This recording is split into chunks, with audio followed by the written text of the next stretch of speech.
Assalamualaikum warahmatullahi wabarakatuh. Waalaikumsalam warahmatullahi wabarakatuh.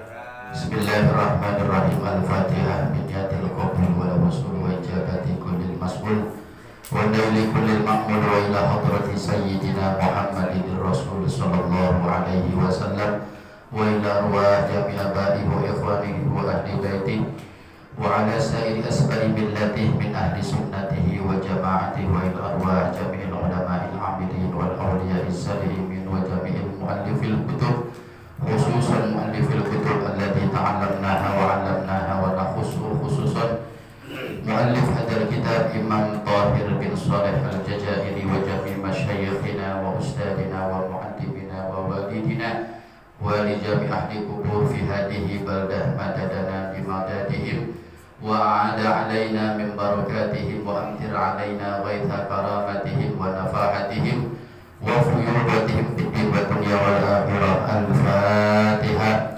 A'udzu billahi minasy syaithanir rajim. Bismillahir rahmanir rahim. Alhamdulillahi rabbil alamin arrahmanir rahim maliki yaumiddin. Iyyaka na'budu wa iyyaka nasta'in ihdinas siratal mustaqim. Shiratal ladzina an'amta 'alaihim ghairil maghdubi 'alaihim waladdallin. Bismillahirrahmanirrahim. Bismillahirrahmanirrahim. Nawaitu ta'alluma wa ta'lima wa tadhakkura wa tadhkira wan naf'a wal intifa'a wal ifadata wal istifadata wal hassa ala tamassuki bi kitabillahi wa sunnati rasulihi wa du'a ilal huda wa dalalata alal khairi ibtigha'a wajhillahi wa mardatihi wa qurbihi wa sawabihi wa husnil khatimah. Bismillahirrahmanirrahim. Alhamdulillahi hasbi wa kafa wa salatan wa salaman ala habibihil mustafa wa ala alihi wa sahbihi wa man iktafa. Subhanaka la ilma lana illa ma 'allamtana innaka antal alimul hakim. Rabbana yassir wa a'in ya karim waftah bil haqqi wa anta fattahul alim. Amma ba'du. Hadratul mukarramin wal muhtaramin, para alim, para kiai, para sesepuh, para tokoh masyarakat, wabil khusus yang sama-sama kita hormati, Ketua DKM Mushola As-Syariah Bapak Eko Nopianto beserta jajaran kepengurusan, jamaah, Bapak Ibu sekalian yang sama-sama hadir, yang insya Allah dirahmati dan diberkahi oleh Allah Subhanahu wa Ta'ala. Amin amin ya rabbal alamin. Alhamdulillah, puji dan syukur marilah sama-sama kita panjatkan kehadirat Allah Subhanahu wa Ta'ala atas izin dari Allah, atas pertolongan dari Allah, tentu atas kekuatan dari Allah pula.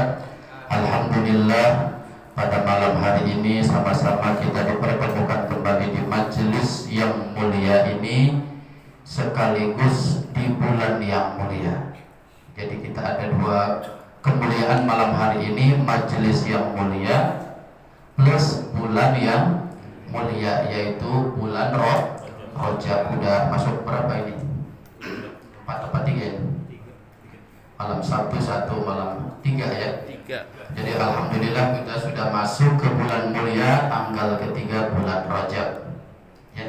inna li rabbikum bi ayyami dahrikum nafahatin, kata Rasulullah. Dari 1 tahun itu ada waktu, ada hari, ada bulan, yang di bulan hari waktu itu ada nafahat namanya.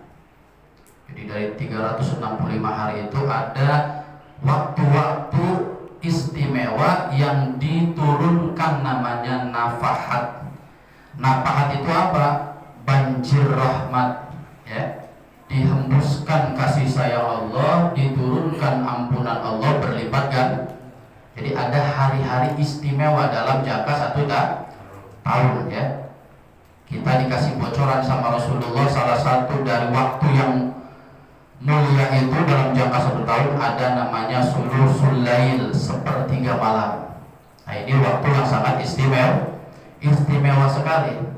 Jadi siang kualitas doa dengan malam, apalagi sepertiga malam, itu tentu kualitasnya berbeda. Sama-sama diijabah, tapi kualitasnya ada nafahat namanya. Ada hembusan kasih sayang Allah yang luar biasa besarnya.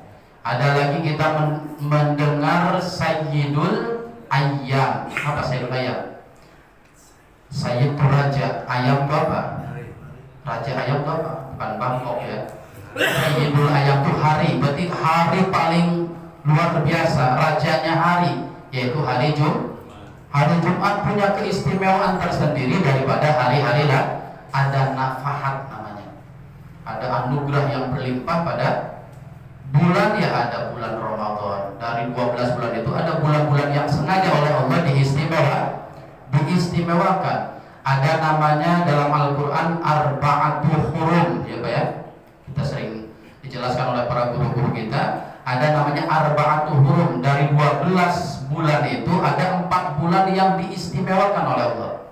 Hurum, haram, yang dimuliakan oleh Allah. Ada Dzul Qa'dah, ada Dzul Hizzah, ada Muharram, dan ada sekarang namanya Rajab. Itu 4 bulan yang di pandangan Allah berbeda dengan bulan-bulan yang lain, gitu ya. Nah, karena di bulan Rajab ini ada nafahat, kata Rasulullah, ala fata'arradu laha. Kata beliau, mintanya Rasulullah, tolong dimanfaatkan, kata Rasulullah. Diisi bulan Rajab ini dengan amalan-amalan soleh. Ya mungkin Bapak di bulan sebelum Rajab ya tahajud, ya cuma nggak ngotot misalnya tahajudnya, cuma 2 rakaat misalnya. Mumpung Rajab nambah jadi 4. Pertengahan bulan Rajab nambah jadi 8, nambah jadi 10 juz 1 malam, Pak, ya. Bisa, Pak? Dari juz 1 langsung ke 10 bisa nggak, Pak? Bisa, ya. 1 langsung ke 10. Jadi ada persiapan, ada kesanggupan kita untuk meningkatkan kualitas ibadah. Fata'arradulah. Nah, kenapa kita dituntut untuk apa? Untuk serius di bulan Rajab ini dengan amalan-amalan soleh. Kata Rasulullah, la'allahu ayyusibakum nafhatun minha. Karena ketika kita ibadahnya ditingkatkan di bulan Rajab, barangkali, kata Rasulullah, hembusan rahmat itu kita dapatkan. Nafhatun, 1 hembusan saja rahmat Allah kita dapatkan di bulan Rajab. Gak usah banyak-banyak. Kalau Allah sekali saja, ya, memberikan kasih sayang kepada kita, fala tashqauna ba'daha abada. Kita dipastikan oleh Allah, kata oleh Rasulullah, tidak akan celaka setelah itu sampai meninggal dunia. Kalau dapat 1 saja rahmat Allah di bulan Rajab ini. Jadi kita punya kesempatan emas ini di bulan Rajab untuk mengisi kebaikan-kebaikan berlebih dari bulan-bulan sebelumnya. Harapannya apa? Ayyusibakum nafhatun minha. Kita dapat 1 hembusan saja rahmat Allah, 1 tiupan saja rahmat dari Allah. Itu kalau dapat 1 tiupan saja, fala tashqauna ba'daha abada. Selama-lamanya tidak akan celaka. Amin ya robbal. Nah, ini kita niatkan hadir di majelis ilmu malam hari ini. Mudah-mudahan bentuk keseriusan kita, ya, bentuk keseriusan kita untuk mengisi Ramadan, mengisi Rajab ini dengan amal-amal soleh. mudah-mudahan kita dapat nafhatun minha, satu hembusan daripada rahmat Allah Subhanahu wa taala. Tapi tidak hanya kebaikan, kata para ulama, di bulan Rajab ini di samping kita harus giat gitu ya, harus lebih ngotot ibadahnya. Yang tahajudnya enggak, sekarang nyobain Pak ya, nyobain tahajud walaupun cuma serakaat. Ya ada serakaat witir misalkan ya, atau 2 rakaat sholat hajat, 2 rakaat istikharah gitu ya. Istikharah itu gak mesti harus nunggu ini nomor 7 atau nomor 4 nih pilihannya, gak ada ya, makanya gak boleh kan. Nah gitu, nomor 7 atau 4 kita apa namanya, kita masih bimbang, kita ke Surabaya atau ke Jakarta, jangan nunggu apa, ada 2 pilihan yang kita bingung ya. Jadi Rasulullah itu walaupun tidak ada yang membingungkan, misalkan ya besok mau kemana, tetap malamnya apa, istikharah. Kita nggak pernah tahu amalan apa besok yang terbaik buat kita kan. Besok Bapak baiknya apa kira-kira Pak? Di rumah, keluar rumah, keluarnya ke tetangga kiri atau tetangga kanan? Yang terbaik itu kan nggak pernah tahu. Makanya kita apa? Kita diminta tetap istikharah sekalipun tidak ada yang membingungkan dalam hidup. Atau kalau tidak istikharah, Rasulullah itu setiap setiap memulai pekerjaannya di pagi hari selalu berdoa, Allahumma khirli wahtarli. Kalau istikharah berat, kita akan nunggu ada kasus dulu Pak ya. Ini yang muda atau yang tua yang dipilih itu Pak? Apa tuh? Yang muda atau yang tua baru istikharah gitu kan. Nah ini Rasulullah ketika tidak sempat istikharah, salah satu doa yang sering beliau baca di awal hari misalnya, Allahumma khirli wahtarli. Ya Allah, pilihkan yang terbaik untukku apapun aktivitas pada hari ini. Jadi oleh Allah nanti diarahkan yang bagus ke sini, yang manfaat ke sini, yang barokah ke sini ya. Dengan apa? Dalam bimbingan Allah Subhanahu. Nah, di bulan Rajab ini tidak hanya kebaikan yang didorong oleh para ulama, oleh salafus shalih, tapi awas kata para ulama, di bulan Rajab ini juga hati-hati kalau melaksanakan maksiat gitu ya. Jangan nemen-nemen gitu ya. Jangan terlalu banyak syukur. Kalau bersih sih kayaknya nggak bisa ya Pak Olis ya. Nggak bersih sih kayaknya nggak bisa gitu kan. Minimal yang tadinya 5 menit, maksiatnya sekarang jadi 2 menit saja. Sekarang 1 menit saja atau setengah menit saja gitu ya. Jadi dikurangin maksiatnya. Kenapa? Karena kata sahabat Ibnu Abbas ya, bulan Rajab ini bulan mulia. Kenapa disebut bulan haram, bulan mulia? Wa ja'ala danba fihinna a'dhar. Dikatakan bulan mulia karena ketika kita melakukan dosa di bulan Rajab ini, maka balasan dosa itu a'dhar, lebih besar dari bulan-bulan sebelum. Jadi pahalanya dilipat gandakan kalau bulan Rajab itu ya. Wa ja'ala amalas sholih wal ajra fihinna a'dhar.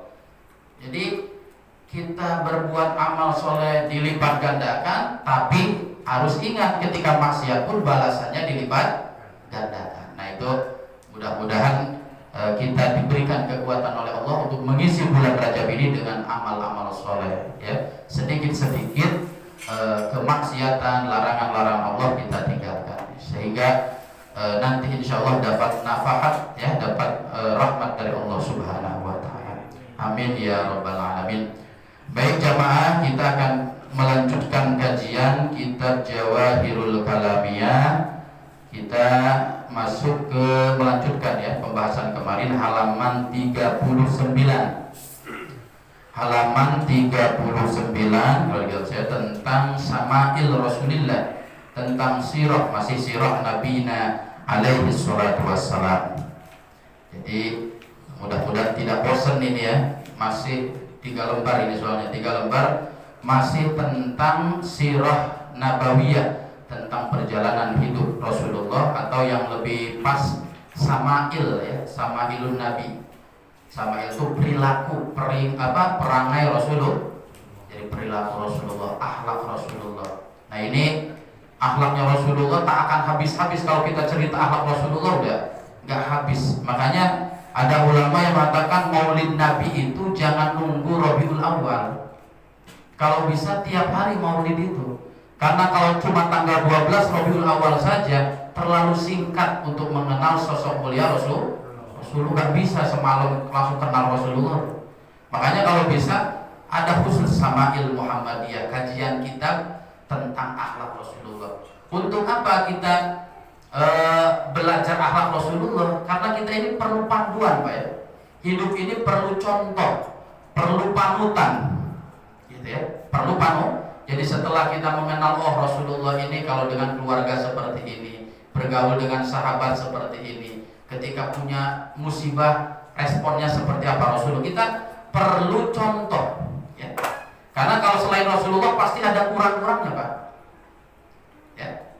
Bapak misalkan nyontoh Pak Jenal, ya pasti ada kurangnya nanti.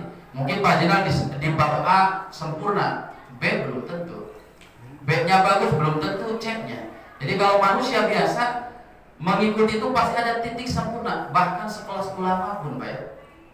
Bahkan sekelas ulama pun pasti ada cacat, namanya juga manusia. Tapi kalau Rasulullah tidak ada cacat. Makanya disebut uswatun hasanah, sudah baik pasti ya. Gerak-geriknya, ucapannya layak ditir. Nah, kalau sudah tahu tujuannya agar kita meniru akhlak Rasulullah.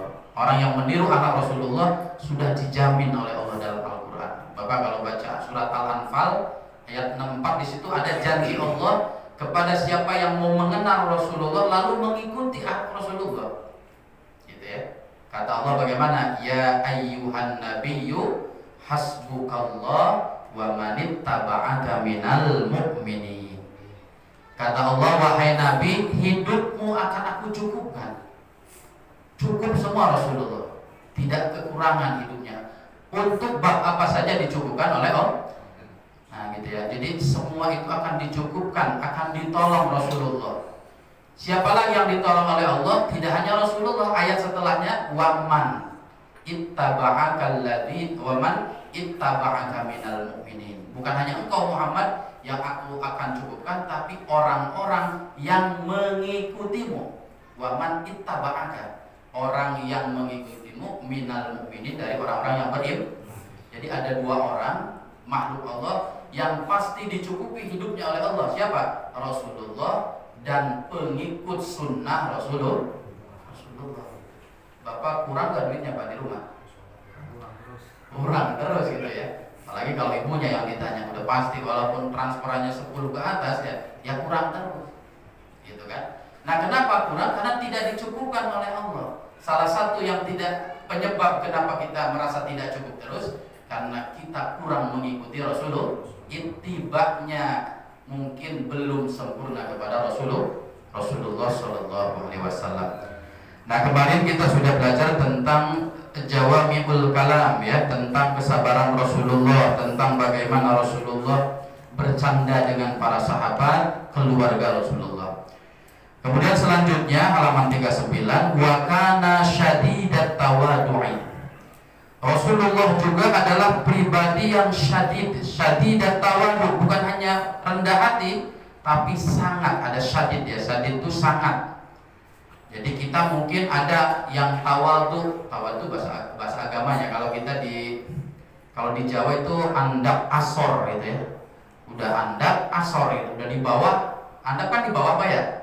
Asor di bawah lagi. Jadi di bawahnya di bawah gitu kan. Mingsor. Jadi Rasulullah itu adalah pribadi yang tidak hanya tawadu, rendah hati, tapi syadidat tawadu, sangat-sangat tawadu Rasulullah. Padahal Rasulullah kalau mau sombong Pak, fasilitas sombongnya ada semua Pak. Fisiknya, gantengnya luar biasa, tidak ada celah, tidak ada cacat di wajahnya, tidak ada cacat di tangannya. Orang nggak bisa mencaci Rasulullah dari fisik itu nggak bisa. Ya, orang kadang ada saja cacatnya, hidungnya mancung, telinganya kurang enak dilihatnya Pak ya. Ada mukanya bagus, orangnya kependekan. Ada aja kalau kita sih ya. Rasulullah itu ahsanan nas khalqan, fisiknya sangat sempurna, tidak ada celah untuk menghina Rasulullah. Sebenarnya untuk sombong tuh bisa Rasulullah. Kita yang segini aja kadang sombong Pak ya. Kalau ngaca itu kan, ngaca gimana Pak? Perasaan tuh lumayan ganteng nih kalau nyari Yang itu kayaknya bisa kayaknya itu Pak ya. Jadi ada begitunya. Kita aja, tapi Rasulullah syadidat tawadu. Padahal yang mendukung Rasulullah untuk takabur, untuk apa namanya, sombong itu ada. Wa kana ma tawadhuhi wa basyasyatihi dahaibatin. Nah ini yang perlu digarisbawahi. Orang kita kalau melihat orang rendah hati, tawadhu itu seperti orang yang apa ya, nggak ada nilainya gitu Pak ya. Kalau ada orang tawadhu sampai bungkuk-bungkuk kepalanya, seperti meremehkan, seperti tidak punya nilai hidupnya ya. Jadi tawadunya Rasulullah udah sangat tawadu, tapi apa? Tawadunya itu berwibawa gitu Pak. Dahaibatin. Ini bedanya tawadunya kita dengan Rasulullah. Kalau Rasulullah tawadunya itu tidak merendahkan dirinya. Orang itu tidak menilai rendah sekali gitu ya. Sampai dipanggil orang-orang miskin datang. Jadi manusia itu tidak menganggap rendah itu. Jadi tawadunya Rasulullah itu tidak membuat Rasulullah direndahkan, bahkan tawadunya Rasulullah dahaibatin, punya haibah, punya wibawa, itu bedanya. Lam takun li ghairihi minal basyar, yang ini tidak dimiliki kecuali hanya oleh Rasulullah. Manusia manapun tidak punya. Tawadu tapi berwibawa. Gimana tuh Pak gambarannya? Jadi orang tawadu tapi kita tuh sungkan gitu ya. Dianya tawadu tapi kitanya sungkan, kitanya nggak enak gitu ya. Nah ini itu tawadunya Rasulullah Shallallahu Alaihi Wasallam. Nah, ini apa itu tawadu Pak? Tawadu itu apa? Kita tadi secara gampang itu apa? Secara gampang itu rendah hati. Maksudnya gimana hatinya direndahin? Gimana Pak? Rendah hati itu ada gambaran nggak Pak? Rendah hati itu hatinya gimana? Gitu ya. Nah makanya di sini dibimbing oleh para ulama. Ada beberapa pengertian tentang apa itu tawadhu. Di antaranya adalah Imam Hasan Basri ya. Salafus Shalih Imam Hasan Basri. Imam Hasan Basri di depan murid-muridnya beliau bertanya, ya, hal tadruna mat tawadhu, kata beliau. Kalian wahai santri-santriku, kata Imam Hasan Basri, kalian tahu gak apa itu maksudnya tawadhu? Apa itu maksudnya rendah hati? Nah itu ya. Nah karena tidak ada yang menjawab ya, beliau sendiri yang menjawab. Dia yang bertanya, dia yang menjawab gitu ya. Nah kata Imam Hasan Basri, tawadhu itu huwa an takhruja min manjilika ya, fala talqa musliman illa ra'aitahu alaika fadla, illa ra'aita lahu alaika fadla. Yang namanya tawadhu itu kata Imam Hasan Basri, ketika engkau keluar dari rumah ya, antah rujamin manjilika, ketika engkau keluar dari rumah kemudian bertemu dengan orang ya, kemudian bertemu dengan orang, kamu menganggap orang yang kamu temui itu lebih mulia daripada engkau, itu namanya tawadhu. Apa ya? Jadi Bapak keluar rumah atau tidak keluar rumah bertemu dengan orang yang Bapak temui itu ilmunya, Bapak meyakini ilmunya lebih banyak dari kita, solehnya lebih soleh dari kita, mulianya lebih mulia daripada kita, menganggap orang lain lebih mulia dari kita, itu namanya tawadhu. Kalau kita lebih mulia dari orang lain namanya sombong nanti Pak ya.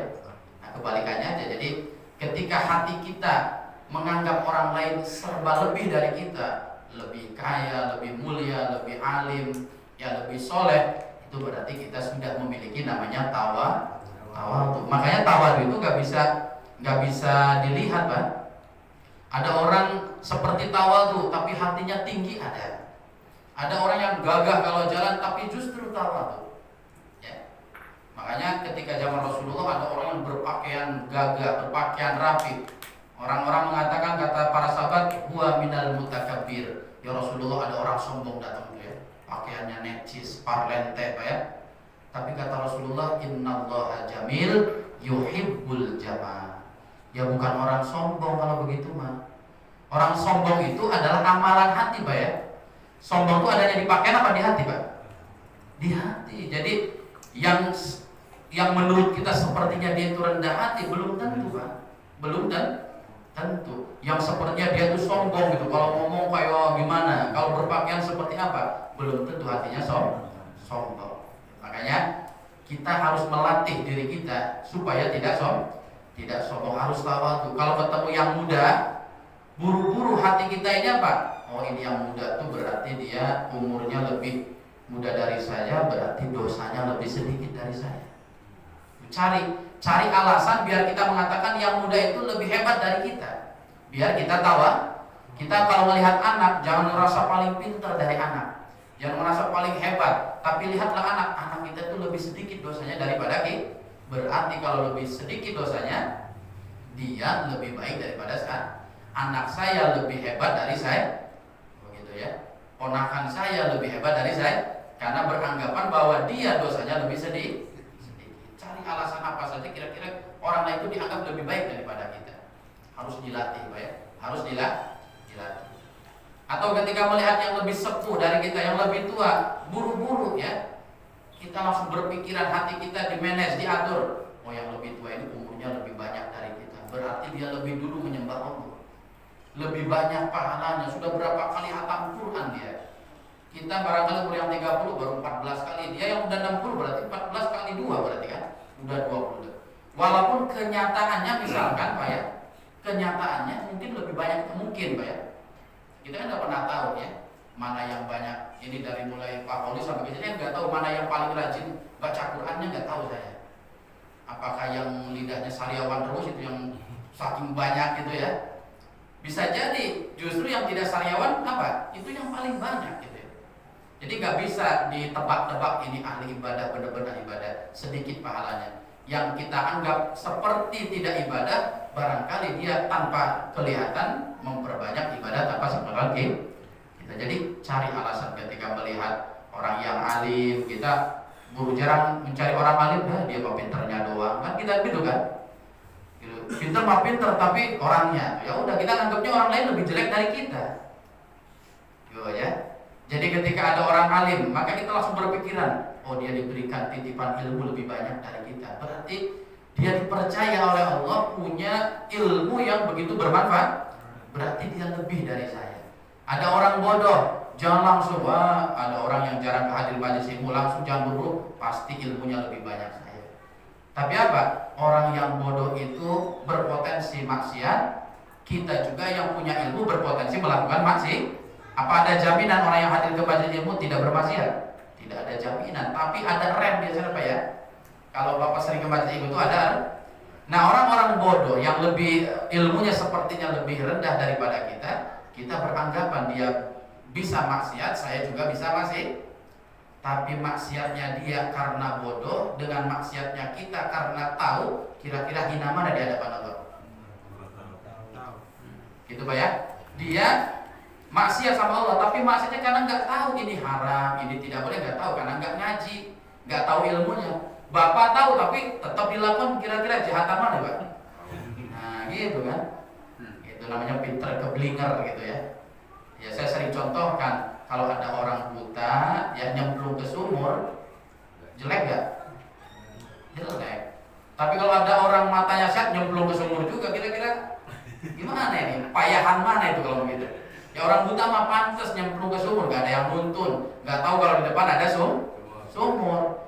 Tapi itu matanya sehat, masih muda, jelas, gak pakai kacamata, masih nyemplung sumur juga ya. Kebangetan. Jadi cari alasan-alasan agar kita merasa tidak lebih baik daripada orang lain. Bahkan kata Syekh Abdul Qadir Jailani, kepada non-muslim sekalipun kita jangan merasa lebih hebat dari dia. Kata Syekh Abdul Qadir Jailani, fala adri ayyaslama fayahtimu lahu bi khairil amal. Ya. Kata Syekh Abdul Qadir Jailani, ketika melihat orang yang non-muslim sekalipun, kita jangan merasa lebih baik dari dia. Kenapa? Bisa jadi nanti besok hari, bisa jadi minggu depan, tahun depan dia masuk Islam, mati husnul khatimah. Fayahtimu lahu bi khairil amal. Ditutup umurnya dengan amalan-amalan baik. Kita yang hari ini beriman, kita yang hari ini ahli ibadah, ada jaminan nggak besok masih iman? Ada jaminan nggak nanti pas meninggal sakaratul maut husnul khotimah? Ada nggak jaminan Pak? Belum ada, belum tentu. Jadi bisa jadi kita yang di posisi buruk, mereka yang sekarang non muslim sekalipun bisa jadi ketika di suatu saat menjadi orang yang beriman, istiqomah imannya sampai husnul khotimah. Jadi tidak ada alasan sedikit pun kita untuk merasa lebih baik daripada orang lain. Dicari alasan-alasan seperti itu. Nah ini amalan hati sekalipun apa? Sekalipun tawadu ini adalah amalan hati. Kita nggak bisa memvonis dia orang sombong, ya nggak bisa itu, Pak. Itu karena apa? Karena di dalam hatinya sombong apa tidak, merasa lebih itu kan dari tapi memang biasanya ada cirinya, kata Imam Abdullah bin Alwi al-Haddad. Jadi biasanya kan yang dalam hati itu tercermin dalam perilakunya, Pak ya. Kalau orang sombong itu biasanya beda, gayanya tuh beda biasanya. Ya walaupun itu adalah amalan hati kesombongan itu, tapi biasanya kata Imam Abdullah bin Alwi al-Haddad ada imarah, ada tanda-tandanya, ada cirinya, kata beliau. Nah ini bisa jadi itu ada di diri kita ciri-ciri itu. Kata beliau, kata Imam Abdullah bin Alwi al-Haddad, ciri orang sombong itu walaupun itu amalan hati, salah satunya adalah cirinya apa itu? Raddul haq, ya. Raddul haq mimman jaa bihi min syarifin aw dhayyin. Cirinya orang sombong itu dia menolak nasihat biasanya. Orang sombong ya menolak nasihat, menolak ajakan baik. Apalagi yang ngajaknya dhayyi itu orang yang rendah derajatnya. Ada karyawan ngajak ke bos sholat, ngomongnya gimana kata bosnya? Karyawan ngajak sholat gitu kan. Orang yang secara status sosialnya lebih rendah. Jadi kalau orang-orang yang tawadu, ya, tawadu itu orang yang rendah hati itu biasanya dia tidak sungkan menerima masukan dari orang, qabulul haq, menerima nasihat. Kenapa dia menerima nasihat? Karena orang lain merasanya lebih baik daripada kita. Kalau orang sombong merasanya pasti lebih baik. Kita dinasihatin sama anak usia 11 tahun, Pak. Kira-kira terima nggak, Pak? Nah itu penentuan nanti. Kalau kita nolak, berarti kata Imam Abdullah bin Haddad, kita jangan-jangan berperilaku sombong gitu. Tapi kalau kita dinasehati oleh orang yang mungkin bahkan oleh non muslim sekalipun, orang yang secara status sosialnya rendah gitu ya, oleh pemulung sampah misalkan ya, status sosialnya saja kalau di hadapan Allah kan kita nggak pernah tahu derajatnya seperti apa. Nah ini ketika kita menerima masukan, nasihat, ajakan kebaikan dari orang mulia bahkan dari orang rendah pun, ketika kita menerima itu berarti tawadu kita. Tawadu kata Imam Abdullah bin Alwi. Yang kedua kata beliau, salah satu ciri yang menunjukkan dia tawadu itu adalah apa? Hubbul fuqara wa mujalasatihim. Cirinya orang tawadu itu seneng nongkrong dengan orang-orang fakir. Nongkrongnya itu sama orang-orang berstatus sosial rendah biasanya. Itu Pak ya? Itu berstatus lebih rendah dari dirinya. Jadi dengan orang fakir itu dia bergaul. Kenapa? Dia mau bergaul padahal dia ilmunya banyak misalkan, hartanya banyak. Orang kalau harta ilmunya banyak, mau bergaul dengan orang fakir pasti dalam hatinya merasa dia bukan apa-apa. Itu Pak ya? Ada orang hebat bergaul dengan rakyat biasa, pasti dalam hatinya merasa dirinya bukan apa-apa. Bahkan mungkin beranggapan orang biasa itu lebih mulia dari dirinya. Kalau orang sombong mana mau, Pak? Bos aja kan kalau makan gimana, Pak? Di warteg apa di mana? Nggak mau, Pak ya. Kenapa? Di warteg pasti ada karyawan, itu makanan kelasnya karyawan misalkan bahasanya begitu, Pak. Dia di restoran yang cuma 2 sendok harganya 500.000 itu, Pak ya. Kan begitu, semakin mahal biasanya semakin sedikit kalau yang mahal. Kalau di warteg kan 8.000 tuh udah nggak bisa bangun gitu ya, saking kenyangnya kan. Itu jadi harga tuh ketahuan, semakin murah semakin banyak ya. Tapi kalau mahal, namanya ikan tuna itu kayak 2 iris 3 iris 100 berapa tuh ya. Makan sih enak, pulang nyeselnya minta ampun ya. Nah itu kalau di warteg berapa bolak-balik tuh Pak, 200 Pak ya, bisa buat setengah bulan kan makan. Nah jadi apa?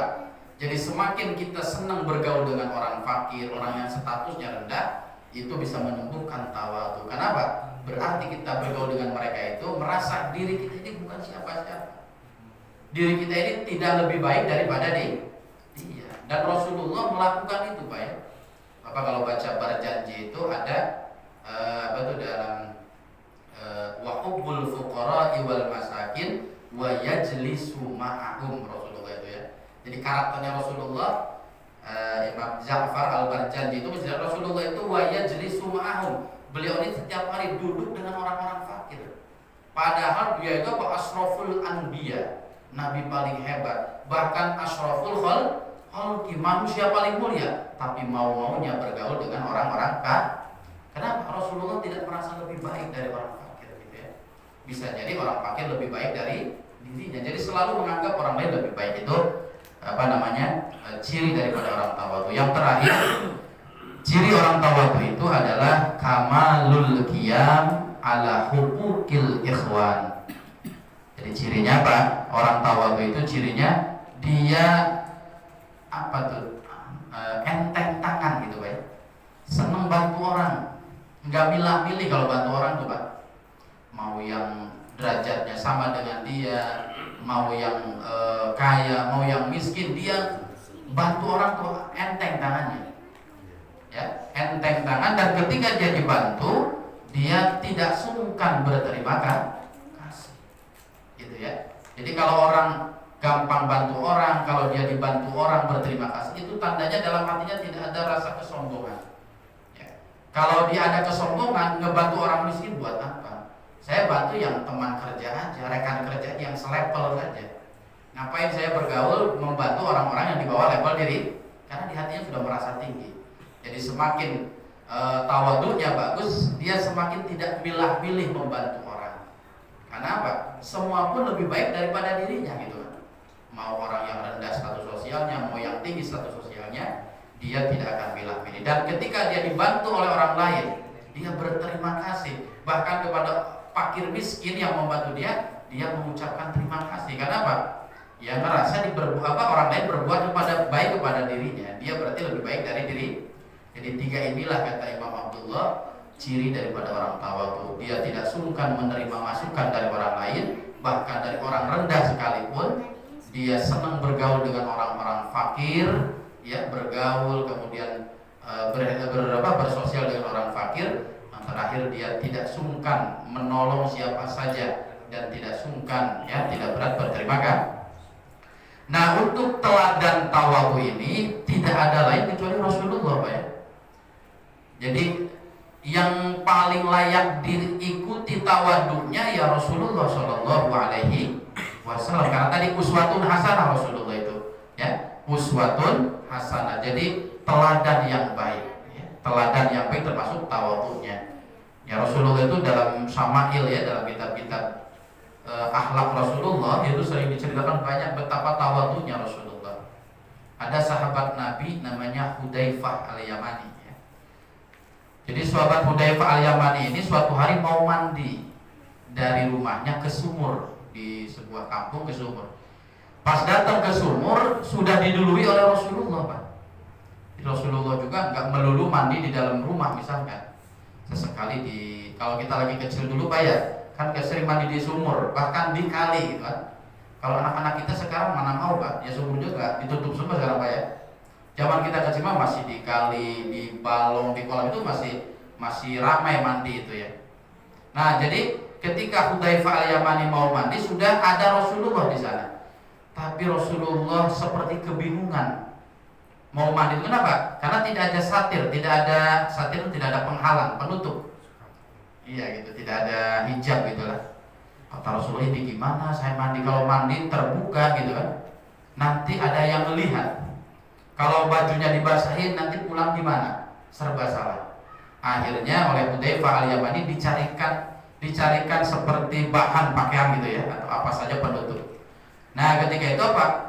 Ketika Rasulullah mandi, sahabat Hudzaifah Al-Yamani ini berdiri terus sampai Rasul sambil bawa kain gitu, Pak ya. Biar Rasulullah mandinya tidak kelihatan auratnya oleh orang-orang yang lewat misalnya. Dari mulai mandi pertama sampai terakhir dia ditutup Rasulullah sampai pakai baju bersih lagi. Nah, setelah selesai mandi, ya, akhirnya Hudzaifah gantian. Saya juga tinggal mandi. Nah Rasulullah ketika Hudzaifah mau mandi, beliau buru-buru mengambil apa tuh? Satir tadi, hijab tadi itu gantian Rasulullah, gitu ya. Padahal sahabat Hudzaifah sudah wanti-wanti, mohon-mohon, udah Rasulullah jangan. Saya itu tadi gak pengen dibalas kayak gini, tapi Rasulullah kekeh, ya. Beliau merasa apa? Harus menutup satir agar Hudzaifah al-Yamani pun ketika mandi tenang, auratnya tidak terlihat. Dan tidak semenit 2 menit sampai Hudzaifah selesai mandi, Pak. Jadi kalau 10 menit mandinya berarti Rasulullah memegang satir penghalang itu sampai 10 menit. Itu Rasulullah mau begitu karena apa, Pak? Kira-kira? Karena hatinya apa? Tidak merasa hebat gitu kan, tidak merasa lebih dari orang lain. Coba kalau orang-orang tipe-tipe, ya jangankan Rasulullah, mungkin tipe bupati saja ya, disuruh megangin begitu mau nggak, Pak? Oh nggak mau gitu kan. Rasulullah itu ketika ini apa? Dia mau menutupi Hudzaifah al-Yamani sedang mandi gitu ya. Nah itu berarti melakukan itu saking tawadunya Rasulullah, merasa dirinya tidak menjadi wah saya ini Rasul pantas begini. Kalau saya tinggalin juga mereka pasti ridho, tidak gitu ya. Saya ini bukan siapa-siapa, dia membantu saya pun akan membantu dia. Itu bukti ketawaduan Rasulullah sesekali dibonceng di onta itu, Pak ya. Sesekali dibonceng oleh sahabatnya Nabi. Jadi supirnya lah gitu ya, supirnya orang lain. Tapi para sahabat juga sering sekali melihat Rasulullah menjadi supir. Gitu, Pak ya. Yang di depan yang megang kendali itu adalah Rasulullah. Yang dibonceng siapa? Abdullah bin Umar, Mu'adz bin Jabal ya. Kemudian anak angkatnya Usamah bin Zaid. Jadi para sahabat tuh disetirin sama Rasulullah. Jadi kalau sekarang bos sama karyawan, sesekali bosnya yang nyetir, karyawannya seperti bos di belakang. Bahkan Rasulullah sering sekali membonceng para pembantunya di rumah. Anas bin Malik gitu ya. Jadi Rasulullah mau membonceng, mau nyetir itu karena apa kira-kira, Pak? Karena dalam hatinya tidak ada merasa saya ini nabi, saya ini yang dilayani umat, saya ini lebih mulia daripada para, tidak ada. Karena Rasulullah hatinya merasa tidak ada kesombongan, tawadu, beliau tidak sungkan menjadi supir untuk menyupiri para sahabat-sahabat. Nah ini Rasulullah sudah jauh-jauh hari mencontohkan kepada kita dan diikuti oleh para sahabat, gitu ya. Itibaknya para sahabat kepada Rasulullah. Ya saya sering ceritakan ya, sahabat itu kalau urusan mengikut Rasulullah itu sudah luar biasa ya. Sampai sahabat Ali itu kalau mau naik onta dia tersenyum, sahabat Ali itu nyengir gitu Pak ya, fatabas sama. Sahabat Ali itu kalau mau naik onta senyum dulu sendirian, gitu ya. Para sahabat bertanya, wahai Ali kenapa kalau mau naik onta senyum dulu? Karena aku melihat Rasulullah kalau mau naik onta senyum dulu katanya. Jadi bapak kalau naik mobil cengar-cengir dulu Pak, langsung ditangkap ya. Ini ada kelainan apa gitu kan, di depan mobil ketawa. Nah ini jadi sampai segitunya ya, sampai segitunya gitu. Jadi ada sahabat Ibnu Umar ya, kakinya itu lebih besar daripada kaki Rasulullah, sahabat Ibnu Umar. Tapi kalau beli sendal Pak ya, sendalnya kalau nomor tuh ukurannya sama seperti Rasulullah. Kalau nomornya Rasulullah 37, padahal Ibnu Umar itu harusnya 40 nomornya, beli yang 37 biar seperti Rasulullah. Ya muat muat itu urusan ntar gitu kan. Saking senangnya ittiba kepada Rasulullah, yang dibeli Rasulullah beliau juga beli. Warnanya, mereknya, ukurannya sama seperti Rasulullah Shallallahu Alaihi Wasallam. Ittibanya Rasulullah, para sahabat kepada Rasulullah. Abu Bakar itu solehnya luar biasa Pak. Solehnya luar biasa, mengalahkan kesolehan sahabat-sahabat lain, termasuk Umar bin Khattab. Umar bin Khattab itu kalau kompetisi kebaikan pasti kalah terus ya. Fastabiqul khairatnya itu selalu kalah para sahabat oleh oleh Abu Bakar Siddiq. Makanya dulu saya pernah jelaskan, Umar bin Khattab itu hasanatun min hasanati Abu Bakr. Jadi kebaikan Umar itu setetes dari lautan kebaikannya Abu Bakar Siddiq. Jauh ya, antara bumi dan langit kebaikannya Umar dan Abu Bakar Siddiq. Tapi suatu hari Umar bin Khattab datang ke rumahnya Abu Bakar bertanya, ya Aba Bakrin, man afdolun nas ba'da wafatin Nabi. Kata Umar bin Khattab, Abu Bakar setelah wafatnya Nabi itu manusia yang paling hebat, yang paling afdol, yang paling baik itu siapa menurut kamu? Kata siapa? Kata Umar bin Khattab bertanya kepada Abu Bakar. Jawabnya Abu Bakar, afdolun nas man sa'ala amami. Afdolun nas man sa'ala amami.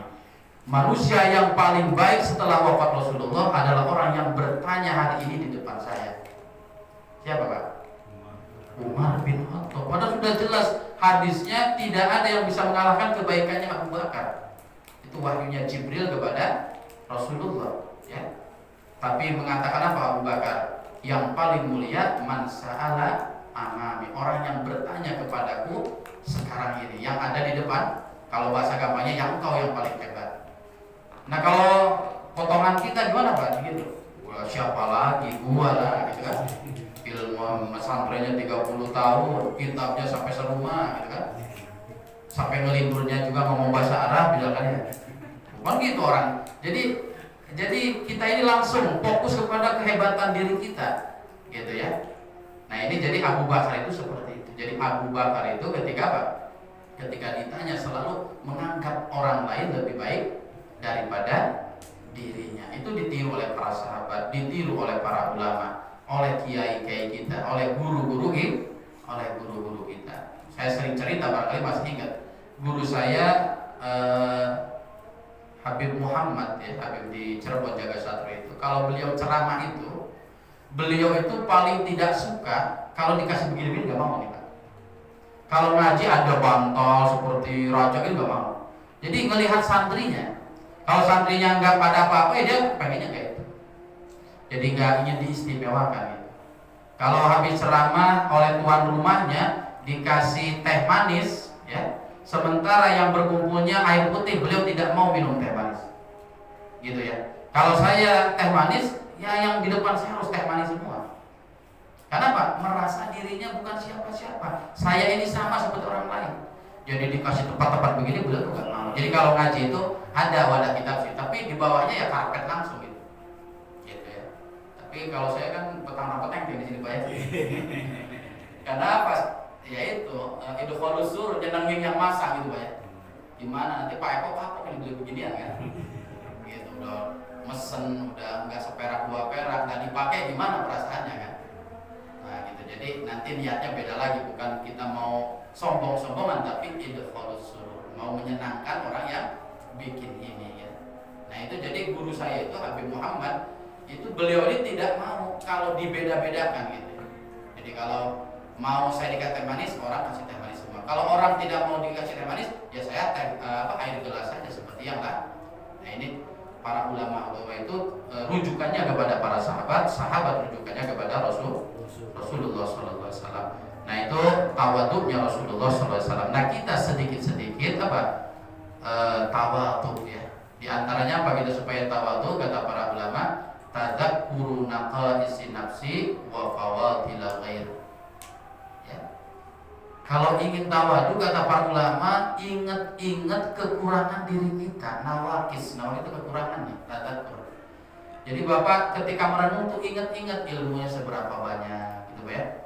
Kekayaannya seberapa banyak, fisiknya seberapa ganteng, gitu ya. Jadi ingat-ingat kekurangan. Aduh, saya tuh ya ganteng sih ganteng, cuma agak hitam, berarti kurang kan. Saya tuh ganteng tapi duit mah bokeh terus ya. Wah, jadi fokuslah kepada kekurangan diri kita. Jadi semakin kita mengingat kekurangan, tapi nanti bukan untuk tidak bersyukur Pak ya. Ini kita soalnya babnya sedang awal tuh ya. Jadi dengan kita mengingat kekurangan diri kita, itu akan membantu kita bisa lebih tawadhu. Mau petang peteng itu malu, gitu Pak ya. Mau petang peteng nggak punya apa-apa. Mau petang peteng muka segini adanya, petang peteng rumah segitu adanya kan. Jadi tadzakurul naqais, mengingat-ingat kekurangan diri kita, itu menjadi sebab atau ikhtiar kita untuk bisa tawadhu. Dan selalu mengingat, melihat fawadil, itu kelebihan orang lain, gitu ya. Lihat, jadi kalau lihat orang tuh lihat, oh dia tuh rajin majelis taklim.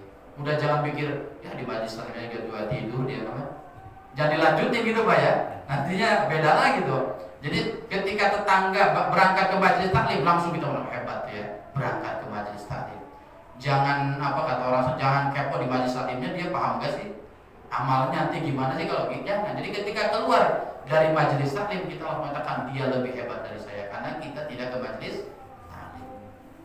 Jadi fokus apa? Oh lihat hartanya atau hartanya sedikit tapi sedekahnya. Dia baiknya, sopannya. Jadi kebaikan-kebaikannya yang kita ingat. Nah itu bisa apa? Bisa menjadikan kita lebih tawadhu. Yang kedua kata para ulama salah satu ikhtiar agar kita gampang tawadhu itu adalah musahabatu man a'la minka. Seringlah bergaul dengan orang-orang yang lebih dari kita ilmunya, lebih dengan kita hartanya, lebih dengan kita gantengnya, lebih dengan kita istri cantiknya kayak gitu ya. Bapak kalau belajar terus di rumah terus ada sombongnya nih Pak. Pintar saya itu berarti ya. Quran hafal saya juz ini. Lumayan kan? Jamaahnya alhamdulillah duhur maghrib jamaah. Coba Bapak sesekali datang ke majelis-majelisnya para ulama gitu ya. Yang kita yang merasa oh ilmunya udah bagus, udah banyak nih. Perbanyaklah duduk-duduk dengan para ulama yang ilmunya luar biasa itu. Jadi kita akan merasa kecil Pak. Bapak kalau ke acara haul misalkan ya ada ulama, ada habaib, ketika menjelaskan ilmu, ngerasanya sombong apa enggak Pak kita? Kecil kita tuh gak apa-apanya, ilmunya luar biasa para guru-guru kita misalkan, para kiai-kiai kita, para habaib kita. Jadi ketika kita bergaul dengan orang yang kapasitas ilmunya lebih banyak dari kita, itu memudahkan kita untuk tawadhu. Jangan mainnya sama anak TK terus, yang ngerasa paling pintar terus Pak ya. Nanyanya apa anak TK? 1 tambah 1 berapa Pak? Gitu. Pintar nggak ngerasa oh segitu aja nggak bisa ya. Jadi bapaknya ngerasa lebih pintar terus kalau bergaul dengan yang setara atau yang lebih rendah dari kita. Sesekali ikut perkumpulan para ulama, sesekali nongkrong dengan orang-orang paling kaya di Bekasi Pak ya. Gimana tuh Pak? Langsung diusir sama satpam, ini mau kemana katanya? Tantang petenteng mau ke ini gitu kan. Jadi kalau kita yaitu dengan orang-orang yang lebih dari kita itu apa? Membuat kita apa? Merasa kita kecil tawadhu. Gitu ya. Jadi dua itu bisa menjadi apa? Bisa menjadi ikhtiar agar kita apa? Agar kita tidak mudah takabur. Jadi selalu fokus kepada kekurangan diri kita, fokus kepada kebaikan orang lain. Kemudian sesekali atau perbanyaklah bergaul dengan orang-orang yang ilmunya, amalnya, hartanya lebih dari kita. Dengan begitu insya Allah sedikit-sedikit ya tawadhu itu akan menjadi kebiasaan kita gitu ya. Kalau kita dermawan, langsung cari orang yang paling dermawan di sini. Atau ingat siapa yang paling dermawan di sini. Kita mungkin sehari infak 10.000, lihat yang sehari 100.000. Jangan lihatnya tetangga itu mah gak pernah infak. Jadi ngerasanya tinggi terus kan. Jadi ketika kita infak 10.000, mata kita fokuskan kepada orang yang seharinya 1 juta. Akhirnya kita gak sombong tuh Pak infak sehari 10.000 tuh. Tapi kalau kita infak 10.000 ngelihatnya ke orang yang gak pernah infak, ya petantang petenteng, ngerasa paling soleh, ngerasa paling dermawan nanti Pak ya. Nah ini fokuskan kepada orang-orang yang lebih dari kita, lebih ilmunya, lebih amalnya dan lebih kebaikan. Nah insya Allah itu bisa menjadikan kita untuk tawadhu. Jadi Rasulullah SAW adalah pribadi yang syadid dan tawadhu, yang sangat tawadhu. Tawadhu itu apa? Tawadhu itu ketika kita bertemu dengan orang, kita beranggapan meyakini bahwa orang lain lebih baik daripada kita. Nah ciri orang tawadhu itu ya kata Imam Abdullah, dia tidak sungkan menerima nasihat. Dia senang bergaul dengan orang-orang yang rendah derajatnya daripada dirinya, dan dia gampang membantu, gampang berterima kasih kepada orang lain. Dan yang terakhir tadi, untuk bisa tawadhu, teruslah latih diri kita untuk fokus kepada kekurangan diri, fokus kepada kelebihan orang lain, dan sesekali bergaulah dengan orang yang kualitasnya lebih daripada kita. Kualitas ilmunya, kualitas hartanya, kualitas amal soleh, insya Allah kita akan terbiasa tawadhu. Wallahu a'lam bishawab. Sebelum ditutup barangkali barangkali ada yang ditanyakan tentang materi syadid dan tawadu.